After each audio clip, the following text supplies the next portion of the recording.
Do you know what my favorite thing is about YouTube? It's the fact that there's actually a system that you can use to grow on YouTube. I'm going to share this exact system for growth on YouTube with you guys in today's video.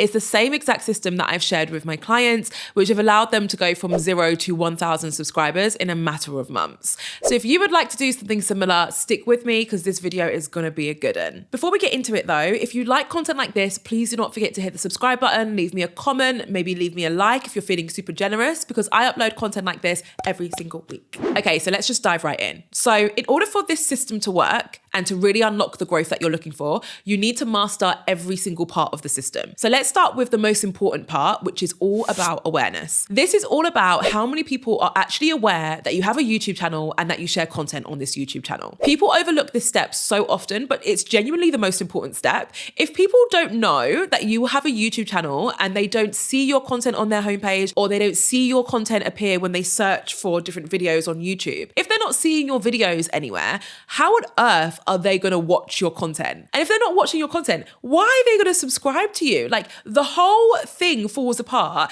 if people don't know that you have a YouTube channel. So how do we ensure that people know that you have a YouTube channel, and how do we ensure that they're aware of your content? A few different things we can do. The first thing is the easiest. We're just going to tell them. So think about your friends and family, think about your existing social media sites, even if it's like a personal Instagram that you only share pics of your friends and your family and your dog, that doesn't matter. There's still an audience there that you can use and you can share your YouTube channel to. When I first launched my YouTube channel back in November 2020, I decided to rip the band-aid off, and I straight away went onto my personal Instagram account and was like, guys, I'm starting a YouTube channel. Please go and watch my first video. And that video got like 60 views. And that might not sound like a lot of views, but let me tell you, for my first video to have 60 views, I was absolutely buzzing. The next 10 videos after that got like 4 views each. So that was my best performing video for a while. So in addition to telling your friends and family using your existing social media channels, you also want to share direct links to your videos to people who you know will support your content. This is something else that I did within the first like 6 to 8 months of my channel. Even after I reached 1,000 subscribers, which was about 6 months into my journey, even after that, I continued to do this tactic. And what I would do is I would copy the link to my recent video and I would share it on my WhatsApp groups, and I would say, guys, play the video, like it, watch it the whole way through, leave me a comment, right? And if your friends are your true friends, they'll do that for you. It doesn't take much time, and I'm sure they'll be more than willing to help you on your journey and help support your channel. And as I said, I got my friends to do that for a while, like literally ages, before eventually I was like, okay, so you don't need to do it anymore. But honestly, if one of my friends are watching, I would still appreciate if you still did it to this day. All right, so other things you can do to really master this part of the system, we're going to get a lot more tactical now. The next thing you could do is create content around a trending topic. So a trending topic is essentially something which a lot of people are expressing interest in at that set period of time, which means that there's often tends to be a lot of search traffic going behind it, which basically means that there's a lot of people going to YouTube and typing for content similar to this topic. Now, trending topics are incredibly powerful because even if you have a small audience, if you nail the right trending topic at the right time, it can massively change the trajectory of your channel. Case in point, my first trending video was about Instagram's algorithm. This was the first video of mine to reach 1,000 views, and it's still to this day one of my most successful videos, and I think it's sitting at between 200 and 300,000 views, right? This was the video that changed my channel. It was because of this video that I reached so many new people, and then the rest of my content that I already had on my YouTube channel meant that they had other content that they could watch and binge, and it actually meant that a lot of them ended up becoming subscribers. If you became a subscriber to my channel as a result of that video, can you let me know in the comments, because you are an OG. So anyway, finding a trending topic is super, super powerful. And if you're ever wondering, how do I find a trending topic? Just do some desktop research, search for some video topics that you're interested in into YouTube, and you want to look for any videos that have a huge amount of views but have a small number of subscribers. For example, if you find a video that has been uploaded by a creator who has 2,000 subscribers, but the video has 80,000 views, that is a very good indication that it's a trending topic. Because in order for that creator to get that many views on that video, YouTube must be pushing it out to more people, because the view count is so much bigger than the amount of people that they have in their audience. The third thing you can do to really master this part of the system and make sure that people know that you have content and they're seeing your content is to get good at SEO. So for anyone who doesn't know, SEO stands for search engine optimization, and it is basically the process that you go through to make sure that YouTube can understand what your video is about, so that if someone is searching for a video similar to yours, it appears, right? People sleep on search all the time. I've seen so many videos recently being like, search doesn't matter anymore. Yes, it does. For new creators, search engine optimization is one of the best things you can spend time focusing on, because if you optimize your videos well for search, they can start appearing under really popular search terms, and that can be the thing that really helps your channel skyrocket, right? I noticed that a lot of the people who say that search isn't important anymore are the people who are at a stage in their journeys where they don't necessarily need a lot of their traffic to come from search. And that's amazing. They're at a stage where YouTube is just promoting their video on things like browse features, which is like your homepage, or suggested posts, which are those videos that appear on the right-hand side of the screen, right? Because their videos are being promoted there, they're like, guys, search isn't a thing anymore. I barely get any traffic from search. But that is great for them. For newbies and people who are just starting out on YouTube, search is still super important. If you're wondering how you can actually go about optimizing your videos for search, I'm going to link to a more detailed video. But the number one thing that I recommend you do is invest in a tool like TubeBuddy. TubeBuddy basically allows you to do keyword research to figure out which keywords you should be using in your title, in your description, anywhere that you possibly can for your videos. If you find a good keyword using TubeBuddy, you want to put it everywhere you can, because the more you use that keyword in the makeup of your video, the more likely your video is to appear under that keyword on YouTube. And that is how you optimize your videos for search. Okay, so let's move on to the second part of this growth system. This is all about getting people to click on your videos. Now, this is the second part of the system, because the first part, you'll remember, is all about getting people aware of your content. So now that we've done that and your videos are appearing in front of them and they know that you have content, the next step is to get them to actually click on your videos. It's not enough for them just to be like, oh yeah, there's her video about her cat. That's not enough. How are we going to get them to actually click on your video, right? This is where a few different things come in. For example, your title. You want to make sure that the title of your video is attention grabbing. And if you're wondering, how do I write attention grabbing titles? Think about who your audience are. Who are they? What do they care about? What's going to make them stop and want to watch your video? Really focus on your audience when it comes to things like that. Another element of this, which I'm sure you can guess, is your thumbnails. Your thumbnails are adverts for your videos. That is the best way to think about them, right? They are little mini adverts. The better the advert, the more likely people are to actually click on your video and watch it. So, how do we make a good thumbnail? Well, how long do we have? I think the best way for me to sum up how to make a good thumbnail is actually to use an old school marketing model. I'm going to put my marketing hat back on. I haven't been wearing my marketing hat in a lot of my recent videos. It's back on, back by popular demand. You just have to envision one for the time being. My marketing hat, right? So this is an old school marketing model. It's called the 4 C's of marketing, I believe. And I think it's really applicable to your thumbnail. So these are the 4 things you want to remember. The first C stands for clarity. So in your thumbnail, it needs to be really clear why someone should actually click on your video. So if you're using text on your thumbnail, make sure the text is really big and easy to read. Make sure the text is something that's going to grab your audience's attention. The second C is consistency. This is especially useful when you have been a YouTuber for a little while and you're starting to build a fan base. What you want to do is make it really easy for your audience to recognize your thumbnails. And you can do that by having consistent branding. Maybe you always show a photo of yourself in your thumbnail, which I 100% recommend. So therefore people can recognize your face. Maybe you use similar colors and fonts like I do on my thumbnails. Maybe there's a certain editing style that you always use, okay? Think about what the consistent branding element is going to be for your thumbnails. Third C is credible. So this is more to do with the idea behind your thumbnail. So is the concept of the thumbnail, so the photos you're using, the text you're using, etc., is this a credible idea? Is this something that your audience is actually going to see and think, oh my God, this is for me, I need to watch this video? Be honest with yourself. And if you can't be honest with yourself, then ask someone else to be honest with you.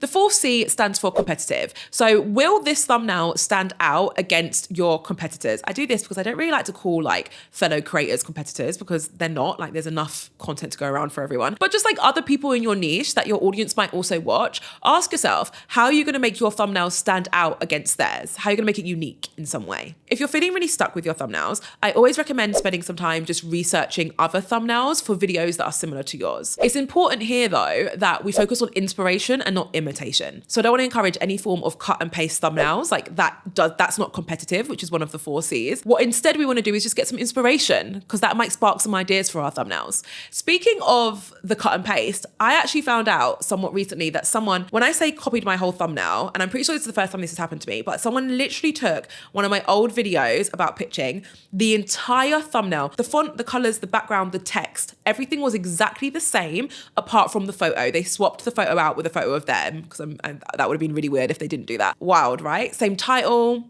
Crazy. I'm not going to expose her on the thing. She's only done it once and it's not that big of a deal, but this is why we shouldn't be copying and pasting people's work.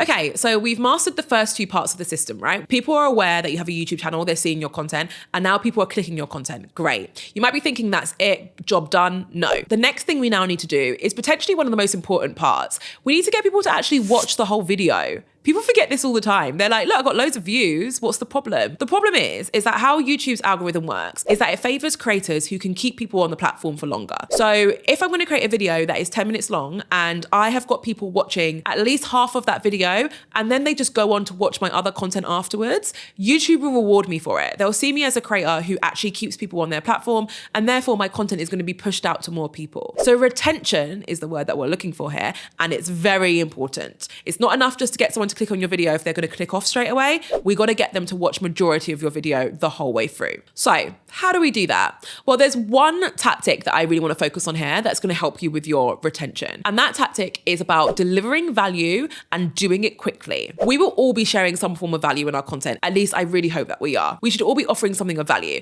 So whether you are promising someone that you're going to entertain them in some way, like come with me as I shave my eyebrows off. Why was that what I thought of? I would find that entertaining to watch. So maybe that's what you're offering. Or maybe you're a bit more like me and all of your content is educational and that's the value. Or maybe you're super relatable and that's the value of your content. Or maybe you're inspirational and that is the value that you offer. Figure out what the value is that you're offering in your content and get to that as quickly as possible. If you're promising someone a vlog from the wildest road trip of your life, start delivering on that promise as soon as you can. Get that footage from your road trip ASAP. If you're promising someone that you're going to teach them how to grow on YouTube, like I am in this video, then I need to start teaching you how to grow on YouTube ASAP. Hopefully I nailed my intro and I should have started delivering value within the first 30 seconds. I'm not sure if I nailed that or not, but that is what I'm usually aiming for. And that is what you should aim for too. Pro tip for the vloggers out there, because it could be difficult to deliver the best part of your video straight away, what I recommend doing is going through your content and taking clips from some of the most exciting parts of your vlog, mashing them together and putting them up front for about 5 to 10 seconds max at the start of your video. That way people know what's about to come and it convinces them to continue watching. All right, we're almost done. Let's move on to the fourth part of the system, okay? This is all about engagement. So we've gotten people to see that you have a video, they've clicked on your video, they've watched your video, almost there. Now we need to get them to engage with your video. So we're not quite done. We need to get them to engage with your video. How do we do that? Well, we just ask them. So we tend to overcomplicate this quite significantly. If we want people to engage with our content, we need to ask them to do so. It's important to keep in mind that when we're asking for engagement, we're not like begging someone who really doesn't want to engage with us. Instead, we're just reminding people who want to engage anyway to go ahead and do that. We're just giving people who want to engage a bit of a nudge. A super pro tip here that will help you. If you are struggling to get likes or comments under your content, be specific with what you're asking and consider incentivizing it. So if you're trying to get likes, say to someone, if you want to see more content like this, please like this video so that I know that you enjoy the content. You've incentivized their like now, because now they're thinking, well, I want to like your video so that you create more of this content. You've incentivized it. On the flip side, with comments, being specific goes a really long way. So earlier on in this video, I said to you guys, if you've been around since my first viral video about Instagram's algorithm, let me know in the comments. That's an example of me asking for engagement in a really specific way. I'm literally saying like, let me know in the comments if you've been around since that video. Another really powerful way of using this tactic is to say something like, if you agree with what I've just said, drop a love heart in the comments. That is super powerful because a lot of people want to engage and leave comments but don't know what to say. When you're being really specific like that, you're taking all of the guesswork out of the equation for them and you're making it really easy for them to engage and show their support. Okay, we're on the fifth part of the system. We're almost done. We've gotten people aware of your videos. They've clicked on your videos. They've watched your video the whole way through and then they liked and they commented and they engaged with your video afterwards. You might be thinking, job done. Close down this video. I've learned everything I need to learn. No, you haven't. We're almost done, but we're not completely done yet. So the fifth part of the system is about advocacy, right? How can we deepen our relationship with our audience? Yes, it's great that we've got people watching our content now and they're even engaging with our content, but how do we get them to subscribe and to stick around and to actually care about us and what we're doing, right? So there's a few different ways that you can do this, but what it really comes down to is you opening a dialogue with your audience. So think about going live on your YouTube channel. Think about responding to as many comments as as you possibly can under all of your videos. Think about doing an Ask Me Anything or a Q&A, right? Think about using the community post to poll your audience and get their feedback. Anything where you could open a bit of a dialogue with your audience is going to help turn them from just a viewer or even just a subscriber to someone who is actually quite loyal and quite an advocate of you and your journey. Okay, so now you know the entire system. You're welcome. I can't wait to see your growth as a result of this video. If you feel like hanging around, I'd recommend watching this video. It's all about my favorite tools for being a content creator, but more specifically, my secret favorite tools that a lot of people don't know about, but that can massively change the game for you. Thank you so much for watching as always. Can't wait to see you in my next video.